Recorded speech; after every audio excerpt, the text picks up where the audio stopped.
Yeah, so today the goal of the lecture is to look at end-to-end encryption. So, and I can send these notes to you all, so don't worry about writing down things that I'm already writing down, but, and I'm recording the lecture as well. Okay, so we're gonna talk about end-to-end encryption. And the goal by the end of the lecture is just to understand the kind of properties that we want in this setting of kind of instant messaging. What are the problems? Why do we want the properties that we want? And so just to look at some examples. Interrupt me if you have questions. The lecture works better if y'all kind of like let me know where you are and what doesn't make sense. Hopefully I won't be going too fast. If anything, I'll be going too slow. In that case, just let me know. Okay, so first, just as like context for end-to-end encryption, right?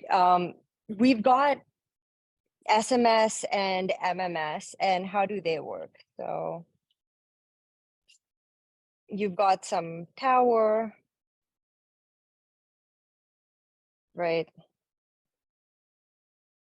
And so if you want to talk, two people want to talk, the way that it would work is you'd encrypt your message to the tower where it would be decrypted, it would be stored there, and then that message would be encrypted again to the recipient, right? So this is currently just like plain vanilla SMSs. This is how they work. After taking this entire course, I'm sure all of you are like, that's bad, let's do something different. And we're already doing something different, right? So we're gonna try to get encrypted messaging. And this is called end-to-end encryption because instead of encrypting to the tower, you actually want to be able to encrypt to the other person you're talking to. And you don't want anybody in the middle that's eavesdropping to be able to gather any information. Okay, so before kind of talking about actual end-to-end encrypted messaging, maybe let's look at an example that y'all already know, right? Y'all already know this, the TLS protocol, right? And so you have some computer, you're trying to talk to some server. First, what's the point of the protocol? The point of the protocol is to have a short conversation with the server.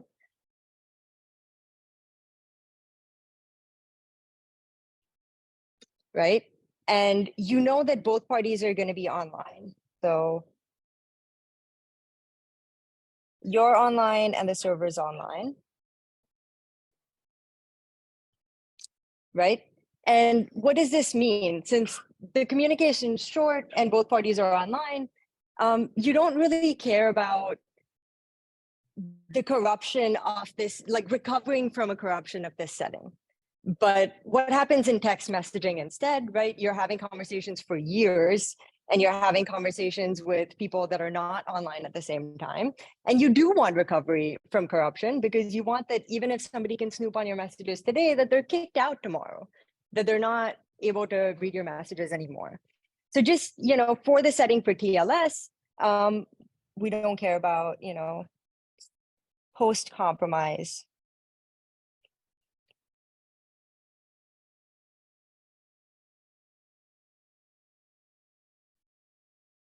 Is not a concern. So that's what we're going to call post-compromise security. And I'll talk to you all a little bit more about that later in the lecture.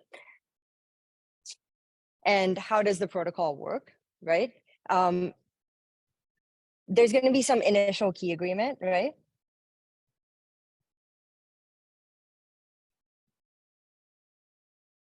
And then after y'all have agreed on keys with the server, you just encrypt based on these symmetric keys. So there's going to be encrypted conversation. Okay, so in contrast, you have two people now that are trying to text each other, right, for a long period of time. They may not be online at the same time ever, and their conversation goes on for years and years. So this is a long communication. And it's asynchronous. Asynchronous just means that people aren't sending messages at the same time. And just to kind of state the corruption model explicitly,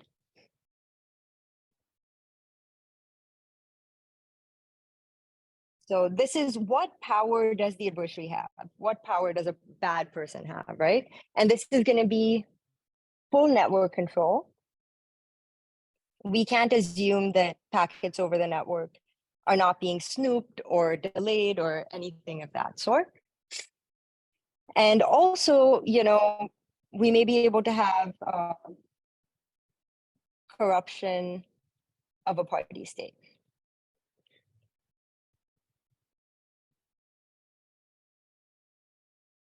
And what this means is just corrupting the actual information that's stored on your phone. So say that you were trying to take a flight and you have to hand your phone over and somebody just, copies the state of your phone. What can they do? All right, so this is kind of the setting that we're in, and y'all have studied something in this setting. It's not instant messaging, right? I think y'all have looked at encrypted email.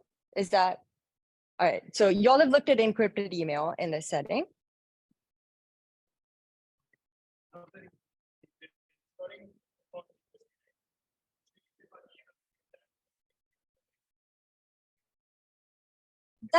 That's fair. So post-compromise security is recovery. So just the technical term post-compromise security, the way it's been defined in papers is once you have a compromise, can you regain your security for later messages? Yeah, for that conversation, for later messages. And you're right that, you have compromise here and then you start another session, right? And you're going to have security in that session. So in some sense, you do have security later on as a person, but not for that conversation. So it's important how you define a session in some sense. Okay, so we're going to look at conversations where recovery from corruption during the conversation is a concern.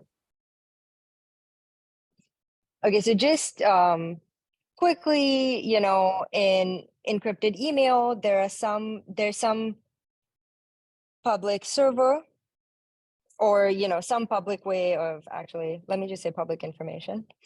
Public information is going to be the keys, the public keys. And then we again have two people. Maybe we name them the way we do in crypto always and call them Alice and Bob. Okay, and Alice has some message, say hi, to send to Bob. And she's gonna pick some key K. She's gonna encrypt. So what's the public, sorry, I should back up. So we've got some public information. What's the public information? It is the public keys of these parties. So let's call Bob's public key PKB, and let's call Alice's public key PKA. And all this is G to the power A or G to the power B for Diffie-Hellman key exchange. So Alice is gonna now encrypt the key K under Bob's public key, right? Using asymmetric encryption. And then that's gonna give her a ciphertext C sub K. She's gonna take her message M, so let's call this M. And she's gonna encrypt that message.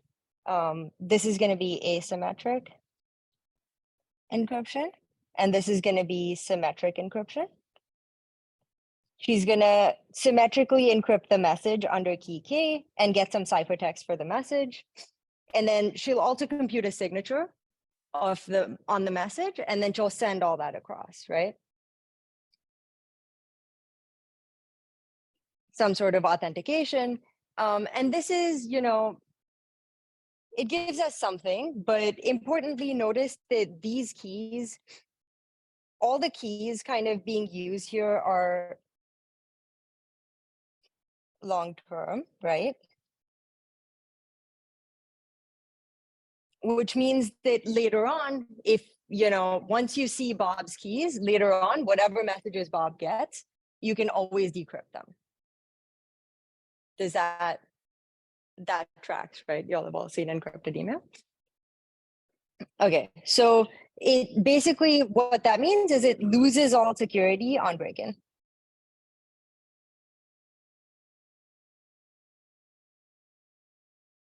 Oops.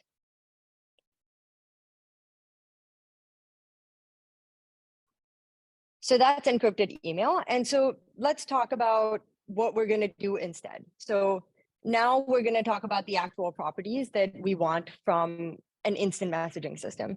So the first property that we want, and this is kind of, the naming is a little bit weird. I don't know if y'all have heard the term before. Have you guys heard forward secrecy in this class already?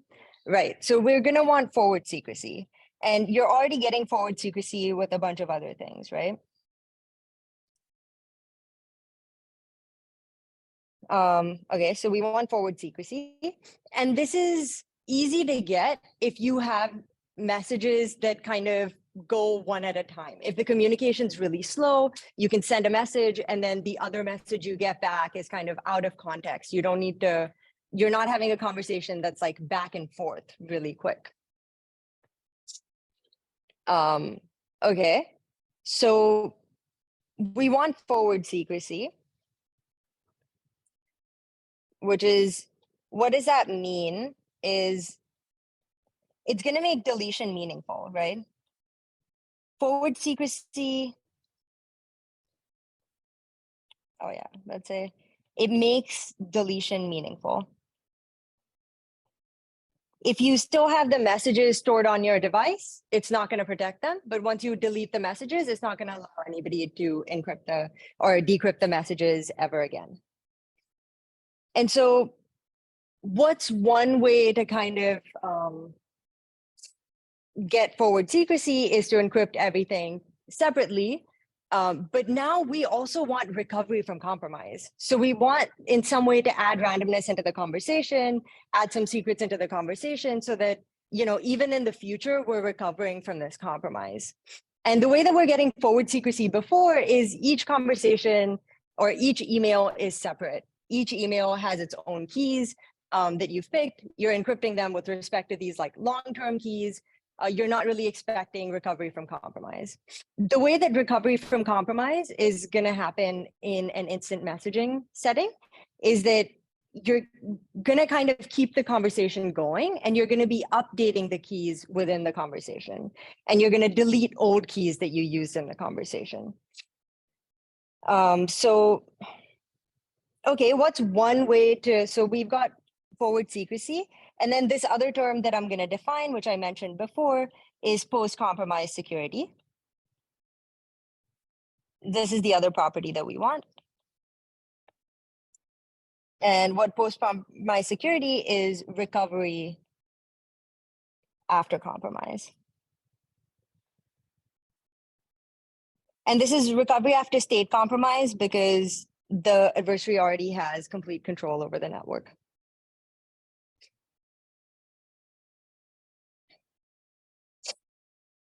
Okay, so what's one way to get post-compromise security? Can y'all think of any ways to kind of regain security after using maybe some of the public key methods that y'all already know?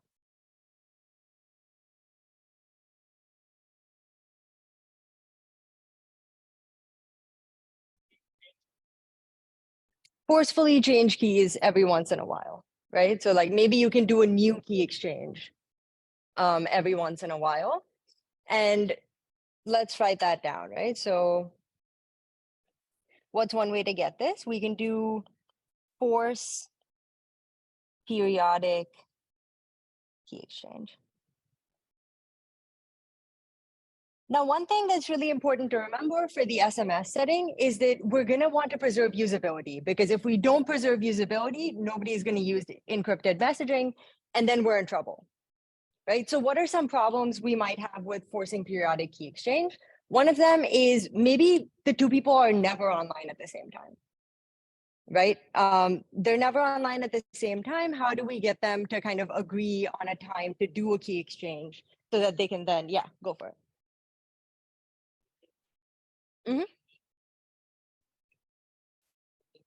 Yeah, that's a good question.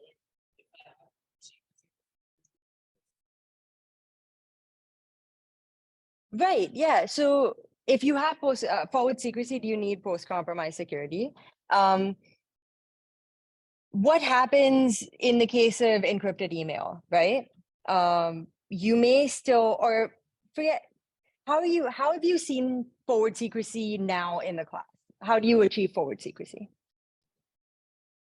By using ephemeral keys, right? But what happens after kind of a compromise occurs? Do you continue to have security afterwards? For the next session you do, but what about for the same session, right? Because now we are in a different setting. The only reason post-compromise security has become important is because we're not just closing our sessions. And why is that? Like that might seem unintuitive. Why aren't we closing our sessions? Maybe every time we're done talking to someone, we can close the session. But it becomes really difficult to know in a text conversation when that point is. When do you close the conversation? Do you not allow somebody, I'm messaging my mom in India, she's asleep. Should I not be able to do that because she's not online? So when you have this like online short-lived setting, you do not need to care about post-compromise security. It becomes important for text messaging. And it becomes important specifically because we don't want one thing that can happen is say somebody really wants to spy on all my conversations, they can compromise my device once, right? And if that meant that they could read my messages for the rest of time, right? Then it's much more tempting to compromise my phone, right? Because you compromise it once and then you can just read messages forever. Yes. We have forward secrecy. So forward secrecy is the secrecy of messages that were already sent in the past. So all my messages that I already sent, already received, if I've deleted them, they're safe. But now the person that has compromised my phone knows that I'm never going to recover from this compromise and can read all my messages in the future for the rest of time.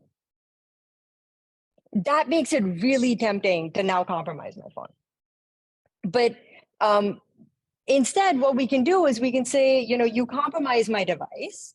And then after, some period of time, say a few minutes, say a day, you're going to be kicked out. That makes it much more annoying, right? Now you have to know when to compromise the person's phone, or you have to figure out how to compromise the person's phone again and again and again if you want to monitor the conversations they're having with people over time. So that's why kind of post-compromise security is important. Does that answer your question? Yeah. So that's a really good question though. Like I think one of the biggest things with cryptography and just like secure systems is asking like why this property specifically, right? And why are we defining it in the way that we're defining it? So we want post-compromise security, which means we want kind of periodic key exchange. We want some randomness to be added. But what's the problem with forcing periodic key exchange is we don't know exactly when to thread that key exchange into the conversation, right? Like at what point do we stop the instant messaging system and say, okay, now y'all have to do a key exchange, otherwise you can't message each other. And the problem is, you might think like, oh, that's a small price to pay. Maybe we can make the time periods between these key exchanges pretty long. But if I'm trying to convince my mom to use a messaging system and it makes her stop messaging every once in a while, she's not going to do it. There's just no way. So we need to do something better. We need to do something different. And one thing that's really clever that kind of happens in the like signal system and systems, some other systems that have adopted that type of key exchange, so Zoom does it as well, is this continuous key exchange.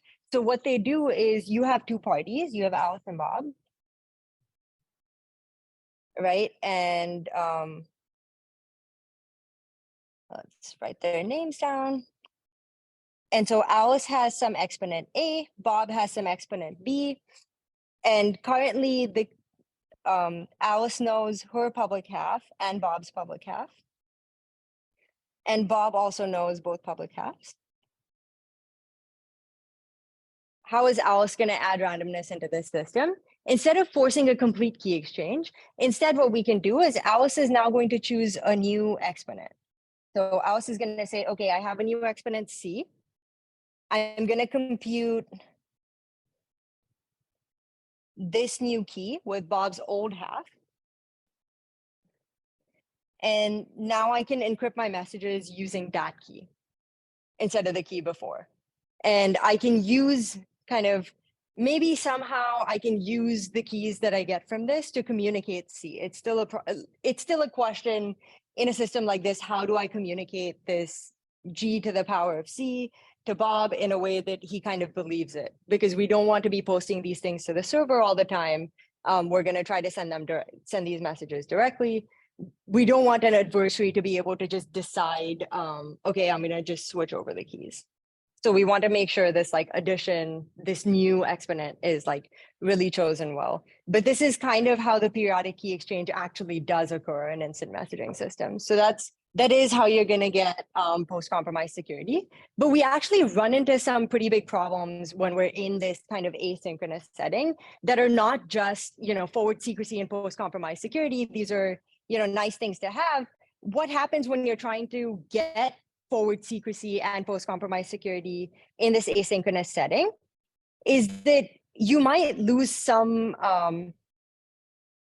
properties of the system that you already have. So with instant messaging, for SMSs, you're always going to get your text messages as and when they're coming, right? So when you know you've gotten a message from the other person, you can see the message. Yeah. Uh-huh.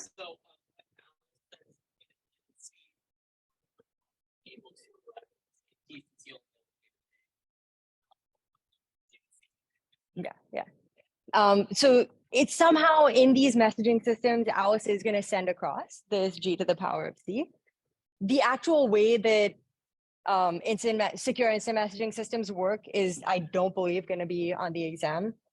I'm just giving you a flavor of the kind of thing that people use. And it's clever because it's simple systems that are actually being used to provide these properties.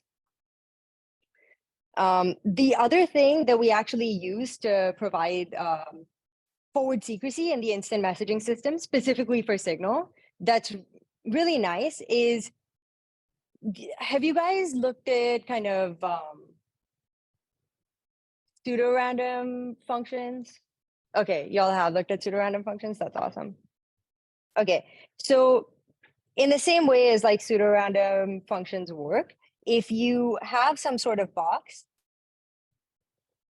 right, and you can give it an input, you can give it some, like, say, this key that Alice just computed, right? You can get an output that's disconnected. So you're going to get some output, and looking at that output, you can't tell what the input was, right? And so one of the ways in which this is used for, what do you call it, for Signal, is you have sort of this sort of a box, and it takes kind of like, it takes an input of some length L, or say 2L maybe, and it outputs something of length 2L, right? So it's gonna output something that looks like this. Oh, and the double lines are concatenation. So it's just like the two strings concatenated together. It's gonna output something like this. And what you can actually do is you can use one of these for encryption. So you can use one of these keys, say R2, to encrypt your message, and then you can throw it away. And then when you want the next message key, you can take R1 and throw it back into the box. And then you're gonna get new keys. And so this is how forward secrecy actually works for kind of Signal system. The thing that's kind of interesting here is we're still dealing with asynchrony. And so one of the things that we definitely want is the ability to decrypt our messages as soon as they arrive, right? We don't want to have to wait for, I don't know, the fourth, if we get the fourth message first, right? If the adversary just drops the first message and every other message is allowed to come through to you, you don't want that you can't decrypt those messages. So say you have some other system where you need kind of the keys to come in order. So say like Alice, every time that she sends a new message, she updates her keys with new randomness, but the new randomness is added on to a key that she already had, right? So say she uses the key for message 1, adds some new randomness to it, and then gets a key for message 2. And then encrypts message 2 and sends it to you. And then she adds some new randomness to that key for message 2 and gets the key for message 3 and sends it to you. Then you're going to be in trouble if the adversary drops message 1, then now you can't decrypt any of the messages that Alice sent. And so we're going to want to make sure that that can't happen. And why can't that happen in a system like this? Right? Because all of the keys are actually just based on this initial key. So we have this initial key, right? So say when Alice wants to start talking, she's going to use this initial key and she's going to send a whole lot of messages. You can compute the keys for all these messages as soon as you see the key, G to the power of BC. And you can delete the keys as you go, as you update your system. And that's going to give you the ability to decrypt immediately. So immediate decryption, once you see kind of how to achieve immediate decryption, it seems kind of simple. It's actually kind of a difficult property to make sure that it's satisfied, especially in an asynchronous system. So the reason why I wanted to mention the way that the key updates actually happen within the Signal protocol is because it's actually kind of a really neat idea how this works. I can actually describe a little bit more in detail, but it's taking some of the simple building blocks that y'all have already seen in this class and giving a protocol that's actually providing like fairly robust security. What are the properties that we want so far, right? So we want forward secrecy, post-compromise security,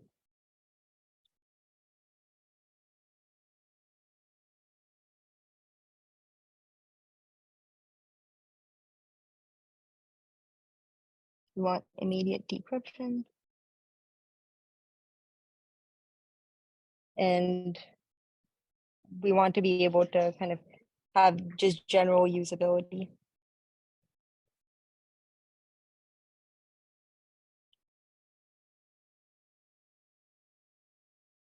Do you guys have like specific questions about what so far? Yeah. Do you want to go first? Yeah.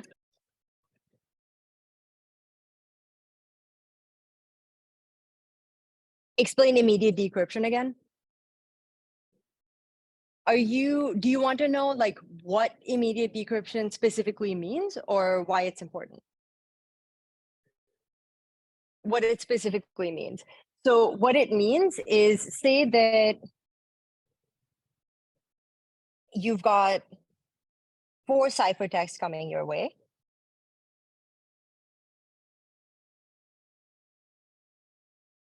Say that ciphertext 3 is received first. So say that this gets to Bob first. We want that Bob can immediately decrypt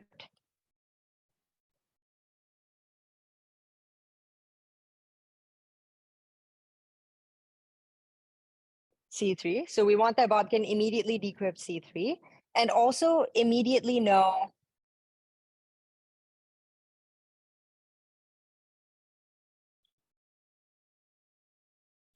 where in the conversation C3 is. So know the ordering of where the message goes.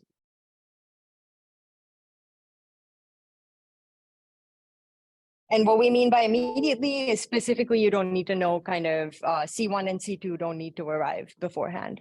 And that's kind of the asynchronous setting, is the messages can arrive out of order. So your adversary can drop packets and also delay them.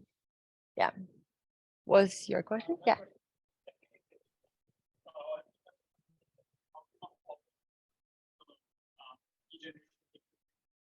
In like very simple terms, roughly what you want is to be able to say, this is message number 4, and the other person can kind of figure it out. in some, yeah, you're going to use sequence numbers in some sort of authenticated way.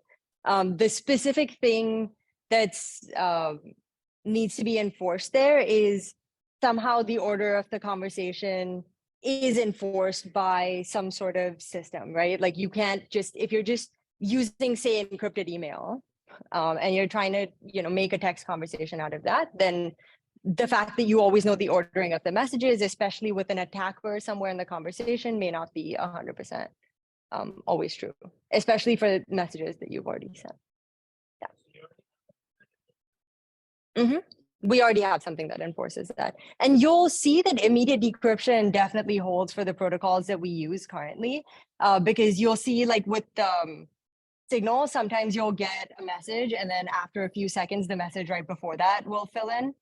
So that's kind of the immediate decryption in action. Yeah. Mm-hmm. Mm-hmm.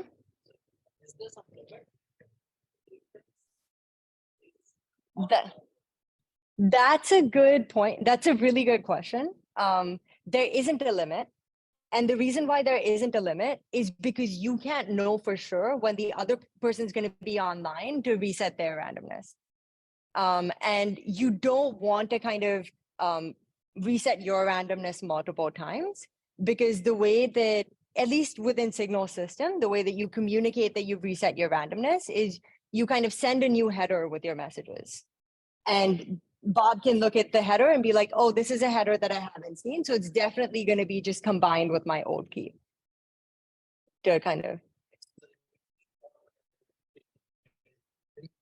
Mm-hmm. But you have security properties on kind of the system that you're using to get new keys to make sure that this is satisfied.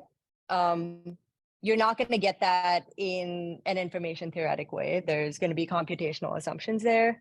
The proofs currently for, yeah, so there's computational assumptions there. And this is one of the things that like people are concerned about. So I wrote a paper on signal security, just analyzing the security of it. And this is one of the big, this is the fact that you can send unlimited messages based on one update is the reason why we can't get out of kind of showing security in a weaker model and like assuming we have like a random oracle and things like that. So it's a thing that like feels weird, but at least right now it's kind of the state of the art that we have, that we use. Yeah.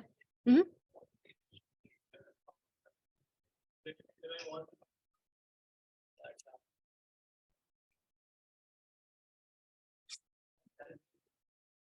Yeah, the pseudo-random function is kind of public. And that's a good point. So if you do know the initial key for a conversation, you're going to be able to derive, or at least after an update, you're going to be able to derive all the keys that are used later after that update. But once there's a new update, as long as you don't know that new key, then you're fine. So once both people refresh their randomness again, then you don't know the secret exponent for either person anymore. And so that's how you, yeah.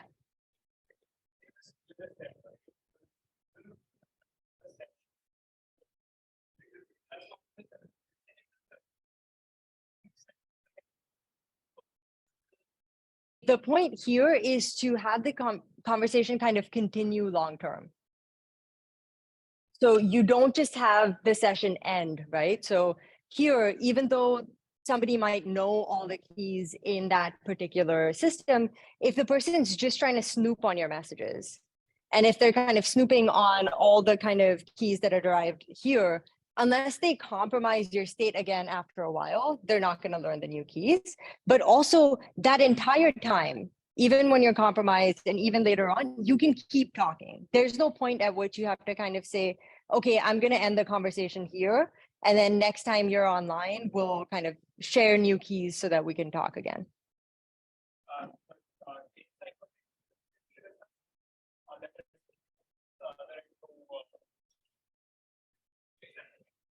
For text messaging conversations, it is like if Signal at some point would stop and like tell people you can't text this person anymore, like we're not going to allow it, that's much more annoying than if you can't access a website for a couple minutes. So like the usability concerns for instant messaging are like that much more important. The initial key exchange also happens asynchronously. So the initial key exchange happens by both parties have some keys that are public keys that are tied to their identity that the signal server is going to hold. And then also you're going to have some extra ephemeral keys that you're going to store on the server. And then now if I want to go start a conversation with, say, Connor, and he's got a bunch of keys stored on this server, then I can go grab his keys from the server and then use that to do the key exchange and send him a message. Yeah. Okay, so you do have to trust the server, but you also don't have to trust the server. It's an interesting, the server is never going to see your messages if you trust that it is really providing the two of you the keys that were on the system, right? Yeah, so you are trusting the server in that sense, but that's what the safety numbers are. So if you've ever kind of checked your safety numbers with another person, it's essentially checking that it's computed locally on your device, and it's checking that the two identity keys that were used to start your conversation are the same for both parties' phones. And so what you're basically checking is that the signal server isn't doing a man-in-the-middle attack. And you'll have seen the Diffie-Hellman man-in-the-middle attack, so it's like pretty simple. Yeah, so you do want to definitely prevent that.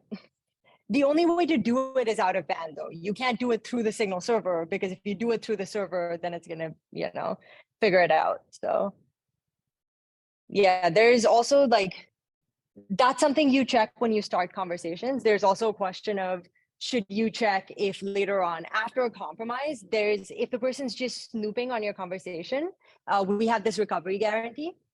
But if the person is actively kind of deciding to send messages, they could actually man in the middle this signal system as well. But this would be a visible attack. So your keys would diverge on your two phones.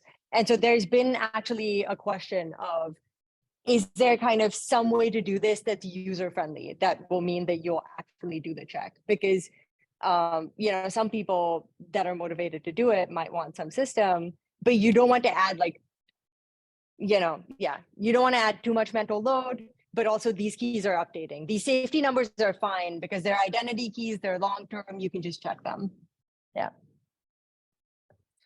The other thing that's really cool with the kind of instant messaging setting is the recovery of the conversation is happening in the conversation. So it's happening using these like updating Diffie-Hellman keys within the conversation.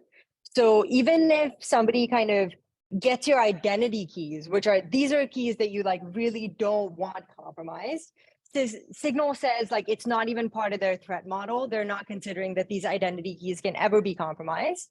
What happens, right? What if they are compromised? Well, every single conversation that you already have going is going to be able to recover unless there's an active man-in-the-middle system. So if somebody's just snooping on your conversations, they're not going to be able to kind of tell what's going on there. Yeah. The main thing that's different about this like instant messaging setting is the guarantees that you need are just a lot more intricate. They're very similar to the things that y'all have already seen in this class, but because they're so kind of intricate and specific and you really don't want to harm usability, that's why the protocol gets complicated. There are some like really simple ideas going on in the actual protocol. You use, some one-way function and you use Diffie-Hellman key exchange. Simple, right? Like everybody can consider that these are things you would use in like a public crypto system, but yeah. Any more questions? I'm now going to go over a little bit of the protocol, but it should be simple enough to understand, but like don't feel pressure that you're going to have to regurgitate this at a later time. You're not going to have to. So the first kind of like main building block of this protocol is called this key derivation function. So this is a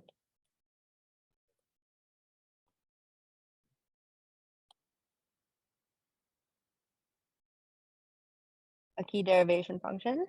And I just want to talk a little bit about how kind of the conversation happens once you've done an update of randomness that kind of allows you to get your immediate decryption and also kind of forward secrecy at the same time. So you have a key derivation function, and the properties that you have for the key derivation. So the key derivation function takes in two inputs. It takes a key, and it takes something just called an input.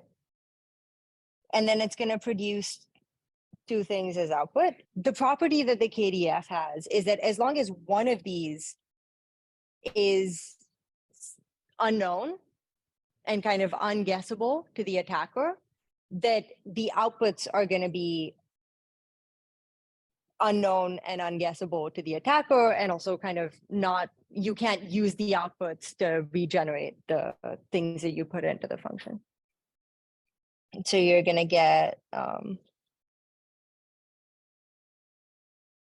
some output 1 and output 2. Okay, so say that we've got this key derivation function, and now say that Alice and Bob are already sharing a key, right? They already have some key to start their conversation with. So this is their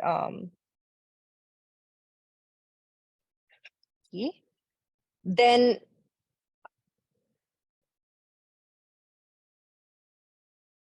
what the signal system is going to do is it's going to take this, like, and this is, okay, so say that Alice and Bob already share some sort of key. The way that the conversation works is that we're going to share a key for me to talk, and I'm going to talk using that key to you, to the person I'm chatting with, till I get a message from that person that lets me know that they've seen these messages, and then the other person will talk. So you're seeing a back and forth conversation, but each person can send many messages. And so, like, essentially the way that I kind of termed it last time when I taught this in the class is look at it as like each person's kind of like has this sort of like chain, is what they call it, key chain, for kind of monologuing and like going on and continuing to talk. And then they're going to update and move on to a new one when they want to talk again. And they're also the other person that I'm talking to. So Alice has one chain that she's using to generate keys that she's talking on, and Bob has a different one.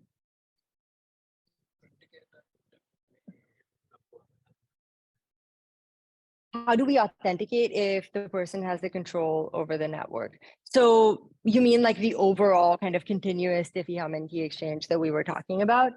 So this is really interesting. What actually happens in Signal System, this maybe I'll talk about that a little bit. What happens in Signal System is you have some sort of key update method where you're going to take, you know, Alice chose this new exponent C. She already had Bob's public key. She's going to put this new value that she had into the system. She's going to get back some sort of key. So consider just a system where people are talking just only back and forth. They're not like sending many messages yet. And she's going to get back some key, and she's going to encrypt her message using this key. Okay. But then what she's also going to do is she's going to authenticate this public key using this key. So the thing that is used in the Signal System is called authenticated encryption with associated data. But the short form for that is AEAD. And what this is when you give two inputs to an AEAD, so there's some key, and you give it some message and you give it some associated data, it will encrypt and authenticate the message, and it will just authenticate the associated data. And so you're going to use something like this, and you're going to encrypt the message under the key K, and the associated data is going to be this public Diffie-Hellman hash. Yeah.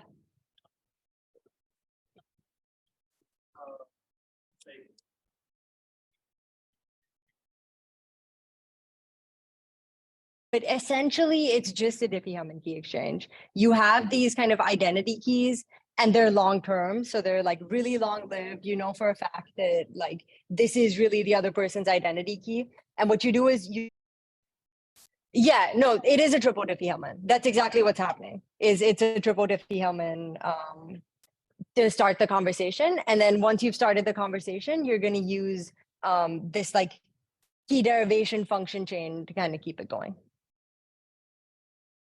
Yeah. Is that kind of roughly what you were looking for, is how they start the conversation?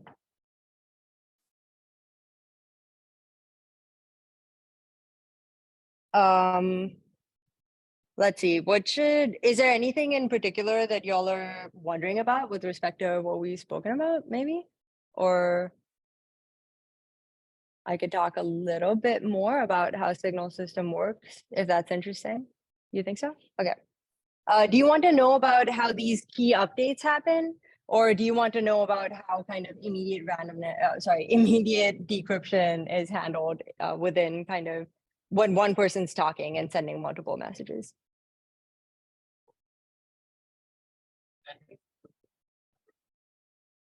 The randomness update? All right, let's look at the randomness updates. We've got Alice and Bob, and we know that the server has some like identity key for Alice and identity key for Bob. And the first thing we're going to do is we're going to compute some sort of initial key using triple Diffie-Hellman. And then just to kind of go back to this KDF really quickly, you're going to have these two outputs. They're going to be unrelated as long as one of these two things is random.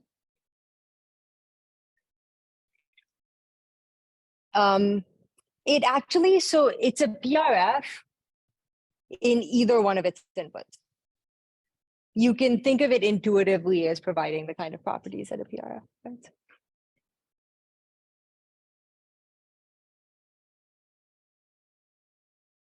So we've got this key derivation function. And so first you're just going to use this initial key.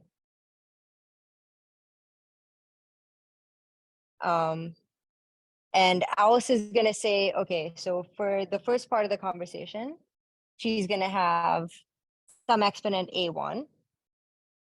And Bob already put up on the server some exponent B1 for this first part of the conversation. I'm so sorry that that's all being all weird. I don't know why it's doing that. Okay, yeah, there we go. So Bob has some initial key for his part of the conversation too. So initially, Alice will put this value in as input. And she's going to get back some, this is called the root key. Because this kind of chain where the key updates happen, it's called the root chain. And so there's going to be some root key that's spit out. What else is also spit out is, some key K1, and Alice is going to use that to start talking. Now, when Bob has, received some messages from Alice and he wants to update his randomness, he's going to pick some new exponent B2.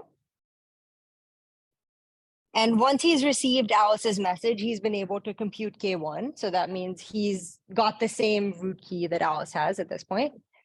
And he's going to input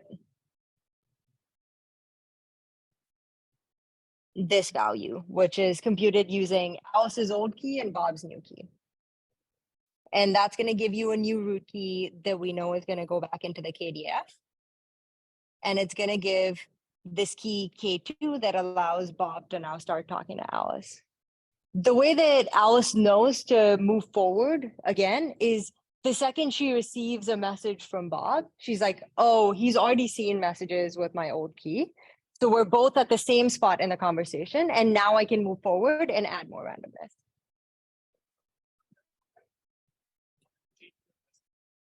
So every time that somebody sends a message, they're going to send the current Diffie-Hellman public key that they're using for that. And so when, say, Alice moves on to g to the power of a2, right?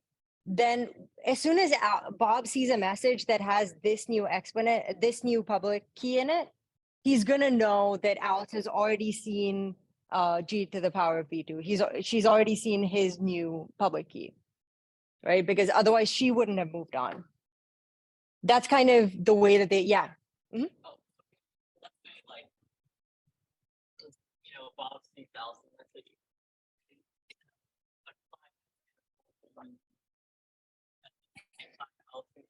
That's a good question. So there isn't going to be a problem. And the reason's kind of interesting. So Alice is sending messages, right? And Bob, once he sees her messages, is going to update his randomness. But he has already computed K1 and he's already holding K1 and he's going to use that to derive all the decryption keys he needs for Alice's messages. Okay, and he's not going to get rid of it when he computes K2. He's going to keep that around till he computes K3, which allows him to decrypt Alice's new messages. Another thing comes in at that point. What do you do? How do you know to move on to K3? What if Alice still has messages remaining, right, in the old conversation? And the way you know to move on is Alice is going to say, I sent N messages the last time I was talking. And then as soon as Bob sees that, he's going to be like, okay, I'm going to compute all N keys and I'm going to keep them in this dictionary and I'll just keep deleting them as I get her messages. Yeah. Mm-hmm.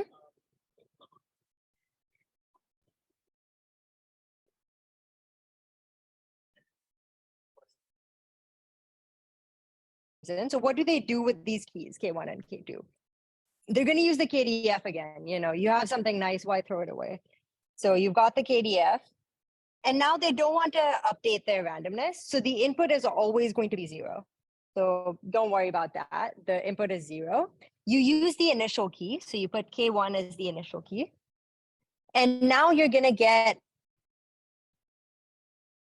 message key 1, right? And you can keep moving forward with the KDF. And then you're going to get message key 2.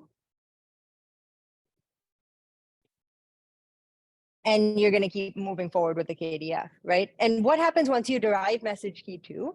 What should we call it? I'm just going to call it a chain key because that's what we call it normally. So you have this chain key. Once you've derived message 2, whether you're Alice or Bob, you're going to delete everything before. At any point that the attacker will compromise Bob, everything that has already been sent by Alice and Bob will be safe because those keys will be deleted, right? And then the very second if the attacker kind of compromises Bob at Alice, he's going to move forward. He's not going to actually get K1 and K2. They can, yeah, but not so. Exactly why we define forward secrecy as protection of messages that were already received before compromise. So it's only the messages that have already really been received by the recipient that are protected. And, the other thing that you're bringing up here that is important is also there's some recovery period, right? Till both people have done like a new key update, the key is still vulnerable because if you know if you know one exponent, you're going to be able to compute the keys for 2 epochs. The good news is that if you have your sent receipts or like read receipts on, those count as new messages and those are sent only when you see new messages from the other person. So they're always a ratchet forward. So if you're having a conversation with somebody, if you just like each send a message that the other person sees, you've completely refreshed your randomness for the system. Yeah, so if you have read receipts on, that counts as a message that is being sent to you or sent from you to the other person. And when are you sending a read receipt, right? You're sending it exactly when you see a message from the other person. So, and when do these parties kind of update their keys is when they see a message from the other person, which lets them know, oh, they already are in the same place I am in this conversation. So every time a read receipt goes, it goes with a new Diffie-Hellman exponent. So if you just have a read receipt and then a response or a new message after the read receipt. The other person isn't even saying anything. You're talking, they're just reading the messages. Within like 2 or 3 messages, you've already refreshed your randomness. And so you've regained security. If you have read receipts off, then the other person's going to have to send you a message and then you're going to have to respond. Yeah. I actually like, it was interesting when we figured this out. We were like, wait, read receipts are kind of a security feature here. Because like, say you're just somebody that like, you're talking to somebody where it's mostly you sending messages, the other person doesn't really respond, like that conversation doesn't heal for a long time. Yeah. Although like, I don't know how emoji reacts are handled, so.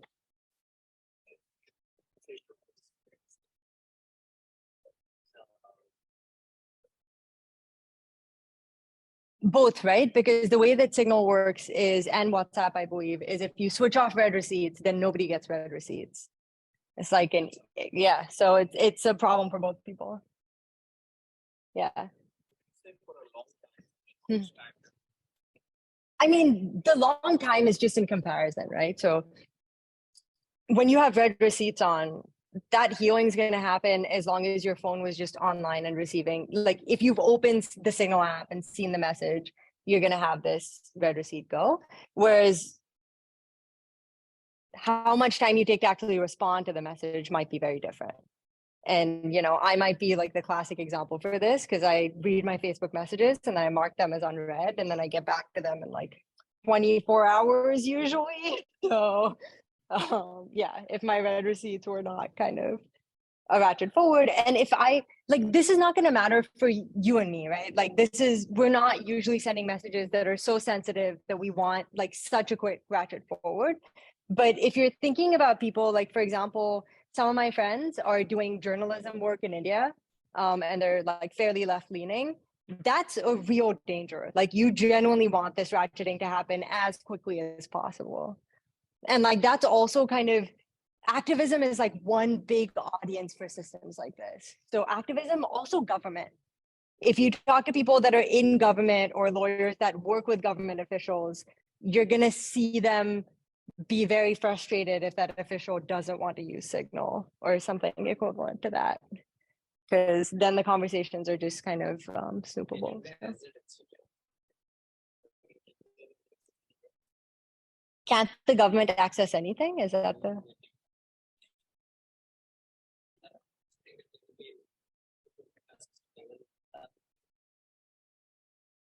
The government will have official access for government official phones, but they're not going to have official access to your device. Like my iPhone that I bought in the US is not snoopable by the Indian government when I build it.